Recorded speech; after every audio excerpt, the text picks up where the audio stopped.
Intelligent है।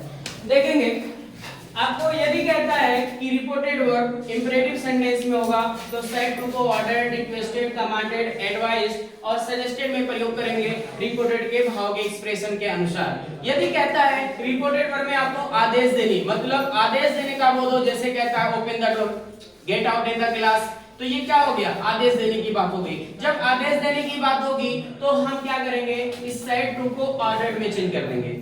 किसमें change कर देंगे, ऑर्डर में। दूसरा क्या कहता है कि यदि रिपोर्टेड वर्ब में कहता है रिक्वेस्ट करने की भावना प्रकट होती है, एक्सप्रेशन आता है, जैसे कहता है please give me a pen, कृपया मुझे एक कलम दे दो, कृपया मुझे एक कलम दे दो।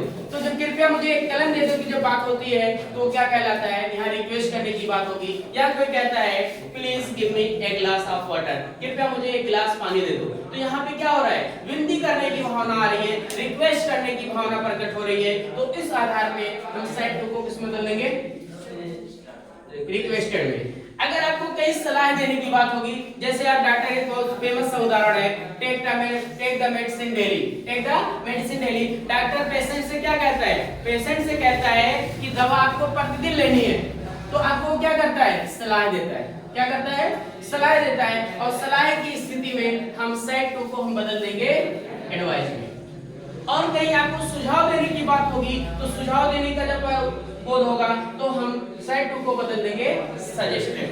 ठीक है, ये परिवर्तन क्या कहता है, सेड टू को। दूसरा क्या कहता है कि कामा इन्वर्टेड कामा को जब हम हटाएंगे तो जब इंपरेटिव सेंटेंस होगा तो कामा इन्वर्टेड कामा को हटाकर हम कंजंक्शन टू का प्रयोग करेंगे।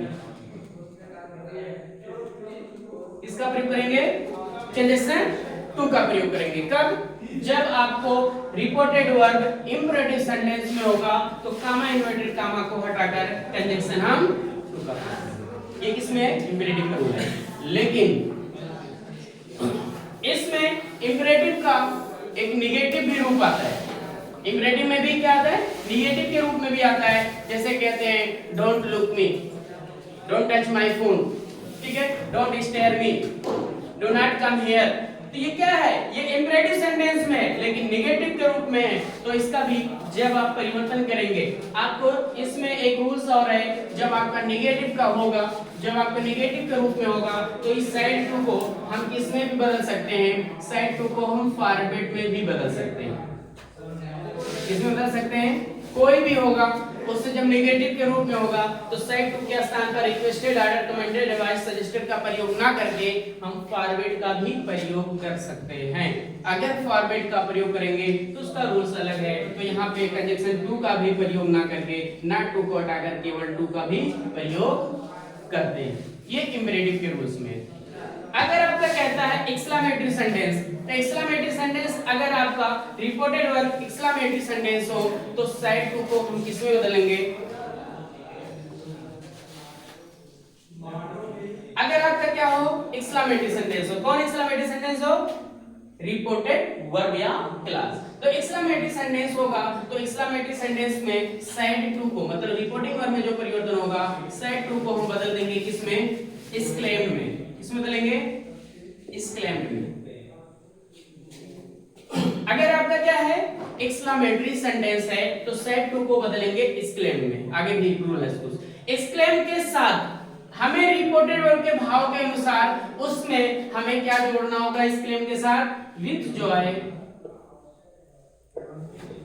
विथ सारो, विथ सरप्राइज,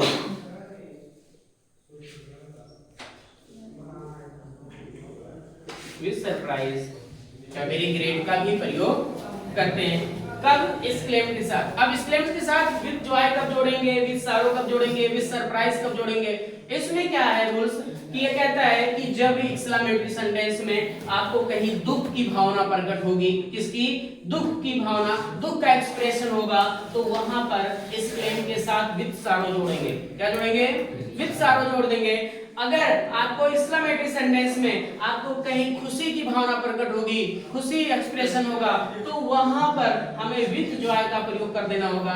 और अगर आपको एक्सक्लेमेटरी सेंटेंस में आपको कहीं आश्चर्य की भावना प्रकट होगी तो वहां पर हमें एक्सक्लेम के साथ विथ सरप्राइज का प्रयोग करना होगा। और यहाँ पे जो कामा इन्वर्टेड कामा को हटाएंगे, कामा इन्वर्टेड कामा को हटाकर कंजंक्शन हम दैट का प्रयोग करेंगे।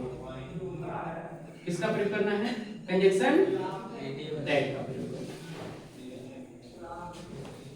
कंजंक्शन दैट का प्रयोग करना है। कब? आप जब एक्सक्लेमेटरी सेंटेंस होगा। देख लें कंजंक्शन दो बार आ रहा है दैट, एक आपके असर्टिव सेंटेंस में आ रहा है और एक एक्सक्लेमेटरी और ऑपरेटिव में भी ऐसा आएगा। ठीक है, केवल आपको कंफ्यूजन आपको कंजंक्शन के रूप में आपको इंट्रोगेटिव और इंपरेटिव में होगा, और इन तीनों में असर्टिव सेंटेंस होगा या ऑपरेटिव होगा या एक्सक्लेमेटरी सेंटेंस होगा, वहां कॉमा इन्वर्ट कॉमा को हटाकर कंजंक्शन दैट का प्रयोग करते हैं। चौथा रूल, पांचवा 5 है आपका, अगर आपका reported verb exclamatory sentence operative sentence होगा तो रिपोर्टिंग में परिवर्तन क्या होगा? सेड टू के स्थान पर, सेड टू के स्थान पे क्या प्रयोग होगा? ब्लेस्ड। किसका प्रयोग होगा? ब्लेस्ड का, प्रेड का, ब्लेस्ड या प्रेड। ब्लेस मतलब आशीर्वाद देना और प्रेड मतलब प्रार्थना करना। अगर आपके रिपोर्टेड वर्ब में कहीं आशीर्वाद देने की बात होगी तो वहां सेड टू को हम ब्लेस्ड में चेंज कर देंगे। यदि रिपोर्टेड वर्ब के सेंटेंस में आपको कहीं प्रार्थना दुआ मांगने की बात होगी तो वहां पर हम प्रेड का प्रयोग करेंगे। ये केवल अभी आपके परिवर्तन किसमें पढ़ाया गया? सेंटेंस के आधार पर रिपोर्टिंग में। किसमें? रिपोर्टिंग वर्ब या रिपोर्टिंग क्लास में। अभी आपका रिपोर्टेड वर्ब या क्लास में परिवर्तन, आपके कई रूल्स हैं, आपके टेंस में होने वाले परिवर्तन, आपके प्रोनाउंस में होने वाले परिवर्तन, आपके टाइम एंड प्लेस में होने वाले परिवर्तन, आपके अगर कहीं यूनिवर्सल ट्रुथ हिस्टोरिकल फैक्ट की बात होगी तो उसमें होने वाले परिवर्तन आपके नेक्स्ट डे आपको फिर इस पे एक्सप्लेन होगा। आज के लिए इतना ही।